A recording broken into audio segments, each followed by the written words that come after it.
Hi, my name's Phil. I like to talk about politics, and the winner from the poll to discuss the next Tory leadership contender is for Dominic Raab. Now, he introduced himself to the non-Tory public, I suppose, by being appointed Brexit Secretary last year by Theresa May, when David Davis resigned to avoid being blamed for his failure to get the agreement he'd promised, despite being given a year and a half to do so before Theresa May stepped in. Now, before this point, he'd had a few more junior ministerial positions. He distinguished himself as Brexit Secretary, though, by announcing that he'd only just realised how important Dover is for trade between the UK and the EU. And yet, this frank admission of ignorance did nothing to stop him still claiming to know so much about our international trade network that he could indeed be trusted to do the right thing with Brexit, not only as Brexit Secretary, but now running for the post of Prime Minister, having never held down a cabinet position for more than a few months.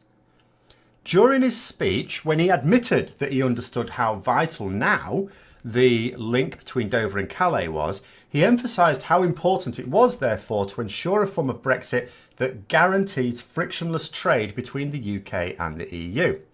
So you might assume that he's pitching for a nice close deal with the EU as part of his leadership bid then.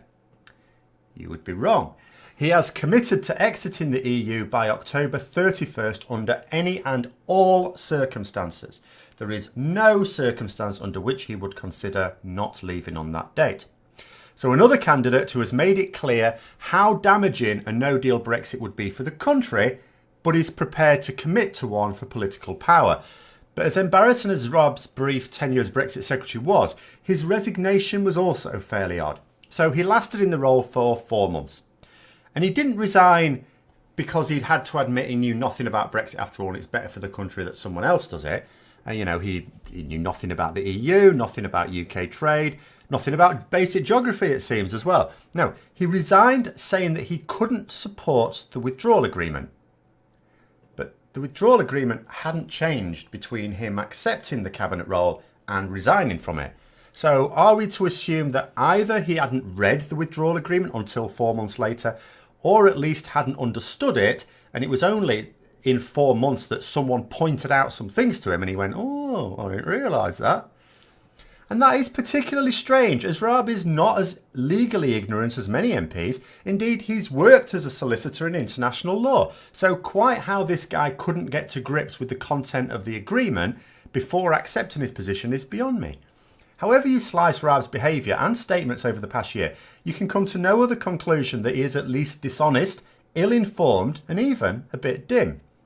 That he's even a front-runner for the contest gives me some mixed feelings. On the one hand, having such an ill-informed and willfully thick Prime Minister can only serve to further the point in a laughing at us from other countries.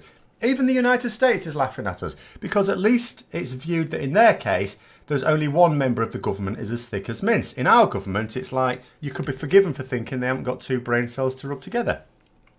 But on the other hand, given that the leading candidates are committing themselves to the most destructive act ever visited upon the United Kingdom, it might be a benefit for the new Prime Minister to be a bit of an imbecile. I always prefer incompetent evil to calculating evil. There's a good chance that their stupidity would blunt their own evil schemes that way. So we know he's unsuitable to have anything to do with Brexit. So what are his stated views on other matters that a statesman should hold views on? Well, when it comes to poverty, he said that people who use food banks are not actually in poverty. They just have the odd cash flow problem.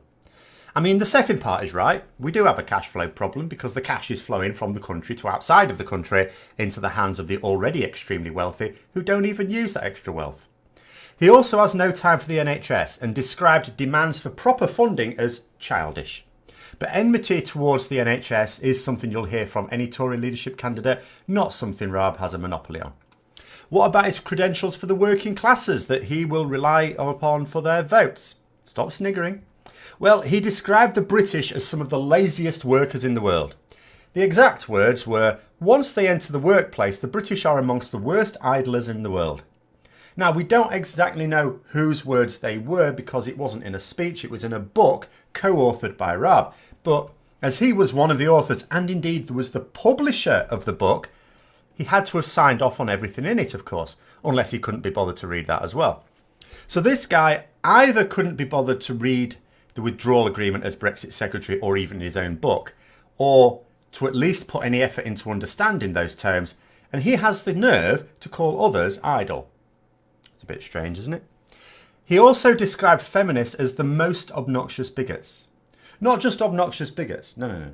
The most obnoxious bigots, mind you. Worse, in his estimation, than misogynists, racists, xenophobes, homophobes. In fact, wanting equal rights for women apparently makes you the worst sort of person imaginable for him. He's also been rapped by the UK Statistics Authority on occasion for using made-up stats from a source that doesn't exist at the time he was using the stats, but he was probably just taking a leaf out of Cameron's book there, who regularly got a public telling off for just making things up. So a Prime Minister in the form of Dominic Raab would deny that poverty even exists in Britain, just as May did, would continue stripping funding from the NHS, though at least he might not bother to lie about the fact, dial back women's rights, make up stats as he pleases, keep telling the workers whose industries are failing that it's their fault for being so lazy, and put us through what he knows to be a ruinous no-deal Brexit. So, has he got anything going for him at all? Well, he does seem to have some influence. Now, some of you may have seen me tweeting yesterday about the leadership debate on the BBC. So, the BBC are going to conduct two leadership debates. I assume they're going to be live. One of them after, mid-June, so there'll probably be a round of voting by then. And the other one when it's down to the last two before it goes out to the wider party. Now, I don't understand why the BBC, which is a publicly funded media organisation, is presenting a debate for an election that the public don't take part in. But that's by the by, that's just my view. It's happening, and it's happening because of Dominic Raab. His reasoning for doing it is entirely about stuffing Boris Johnson. So I explained the day before, just how much Johnson is reviled in the Parliamentary Conservative Party. And there are coordinated efforts from that Parliamentary Party to keep him off the ballot.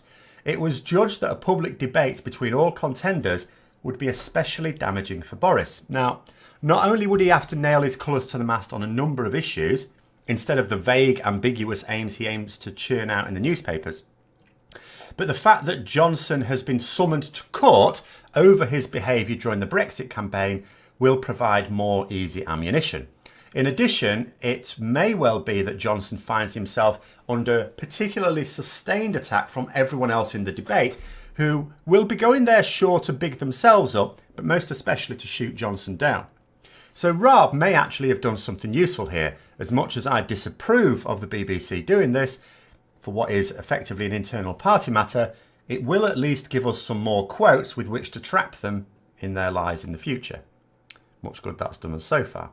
But anyway, that's my take on Dominic Raab's leadership bid. Let me know what you think in the comments below. Hope you found the video interesting. If you did, don't forget to click the like button, subscribe for further content, and until next time, I'll see you later.